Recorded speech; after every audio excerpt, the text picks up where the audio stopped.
రాజధాని ప్రాంతంలో భూములను కొల్లగొట్టడంలో శాసనసభ స్పీకర్ కోడెల శివప్రసాద్ తనయుడు కోడెల శివరామకృష్ణ రూటే సపరేటు.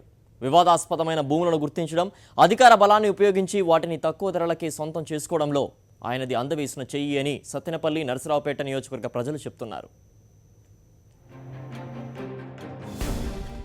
రాజధానికి సమీపంలోని సత్తెనపల్లి నియోజకవర్గంలో భూములను సొంతం చేసుకోవడానికి కోడెల శివరామకృష్ణ ప్రత్యేక బృందాలను ఏర్పాటు చేశారు.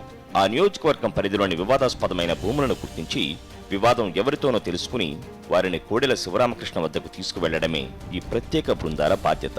వారిని బతిమాలు బెదిరించో తక్కువ ధరలకు వివాదాస్పదమైన భూములను కొనుగోలు చేశారు. సత్తెనపల్లి మండలం ధూళిపాళ్లలో 17.3 ఎకరాల భూమిని ఇలా ప్లాన్ చేసి తన వ్యక్తిగత సహాయకుడు గుత్తా నాగప్రసాద్ మేనేజింగ్ పార్ట్నర్గా వ్యవహరిస్తున్న శశి ఇన్ఫ్రా పేరుతో ఎకరం 8 లక్షల చొప్పున కొనుగోలు చేశారు. ఈ లెక్కన 17.3 ఎకరాల భూమిని 93 లక్షలకు కొన్నారు. వాస్తవంగా ఆ ప్రాంతంలో ఎకరం 1,50,00,000 పైగా పలుకుతుండటం గమనార్హం. ఈ లెక్కన 18.4 కోట్లు లబ్ధి పొందారు.